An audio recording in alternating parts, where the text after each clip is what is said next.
We've seen the structure of the federal court system, so now let's talk about the state court system. And state court systems are structured very similarly, but there are some differences. So let's see what they are. And as an example, I'll use the California state court system. But just keep in mind that every state's court system is a little different. So if you want to know how a particular state's court system is structured, you may have to do some research to see how the court system for that state might be similar or different. Now, like the federal court system, every state court system has a high court. A high court. And that court operates a lot like the United States Supreme Court does. It grants certiorari to review the decisions of lower courts.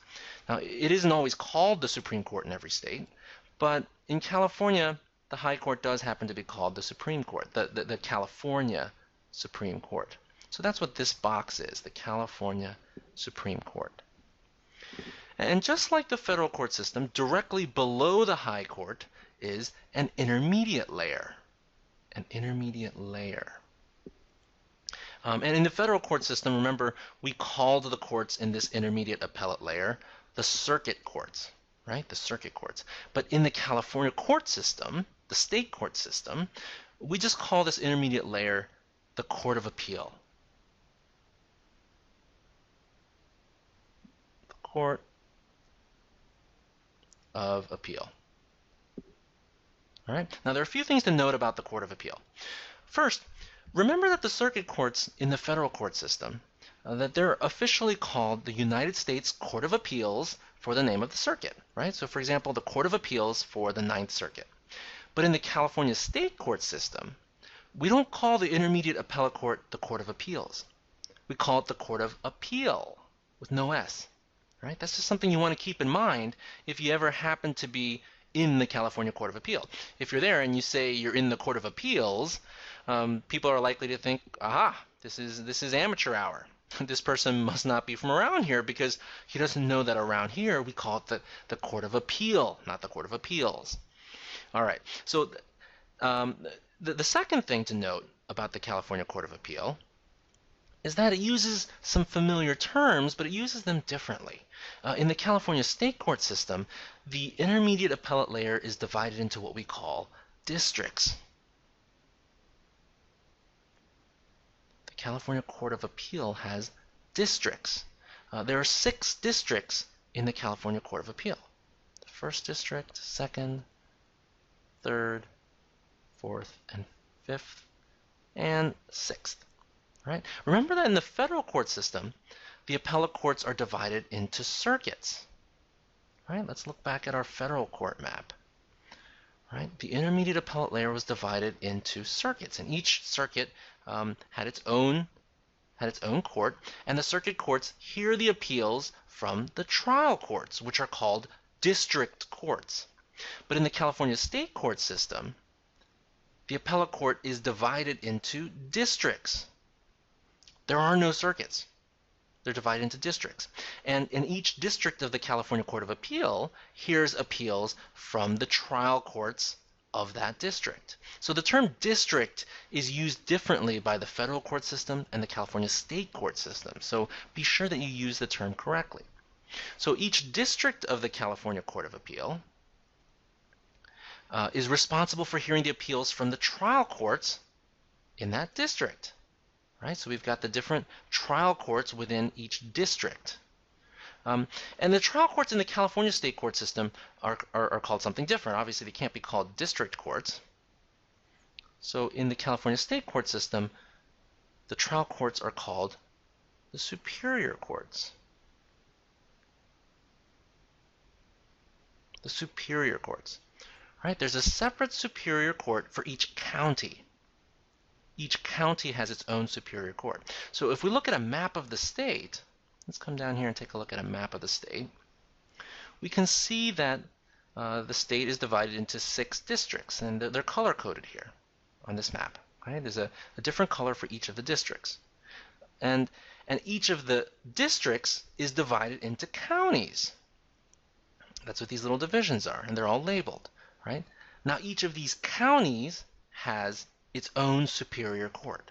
And as I said, the Superior Court is the trial court of the California state court system, right? So in the first district, we had counties that are colored blue, like San Francisco, Marin, and Napa.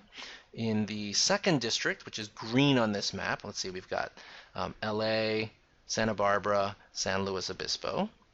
And then in the fifth district, the orange district, we've got counties like Fresno, Kings, and Kern counties. All right, so now let's go back up to our diagram and fill this in. So in the first district, we had the San Francisco Superior Court, we had the Marin Superior Court, and Napa. And there were several others. These are just a few examples. And remember, in the second district, we had LA County, so the LA Superior Court, Los Angeles County Superior Court. What else did we have? We had Santa Barbara. And we had San Luis Obispo. I think there was one other one, Ventura County Superior Court. And then in the fifth district, we had Fresno Superior Court, and we had Kings County Superior Court, and Kern, and there were several others. All right, so that's the way the structure works. We've got a separate Superior Court for each county, and there are several counties within each district of the Court of Appeal. All right, so the next thing to note about the California Court of Appeal is that it's technically one court. It's just one court. Right? So in the federal court system, let's go back and look at our federal court diagram. In the federal court system, there was a separate circuit court, or I should say there is a separate circuit court for each circuit. Each circuit has its own court of appeals. So the Second Circuit has its own court, and the Ninth Circuit has its own court. And these courts are separate jurisdictions, so they don't necessarily follow each other's decisions. But the California Court of Appeal, the State Court of Appeal, California State Court of Appeal is just one big court. It's just one court. Now, that's why I've drawn this box here as one big continuous and connected whole, right? The districts of the California Court of Appeal are just parts of one unified court. Okay, so what does that mean? Well, in the federal court system, each circuit has its own court, and each court is a separate court, right? Each circuit court is its own separate court. And the trial courts inside of each circuit are bound by the decisions of that circuit court. But the trial courts are not bound by the decisions of other circuit courts, right? Because they're not in that circuit. Okay? In the California state court system, we only have one court of appeal. Sure, it's divided into districts, right? But technically, it's one unified court. So that means while appeals from the San Francisco Superior Court may go to the first district of the California Court of Appeal, and appeals from Los Angeles may go to the second district of the California Court of Appeal, all of the superior courts are bound by all of the decisions of the California Court of Appeal, right? If the fifth district Court of Appeal makes a ruling on a particular issue, the San Francisco Superior Court is technically bound by that ruling, even though it's in the first district. Okay, this is an important difference from the federal court system.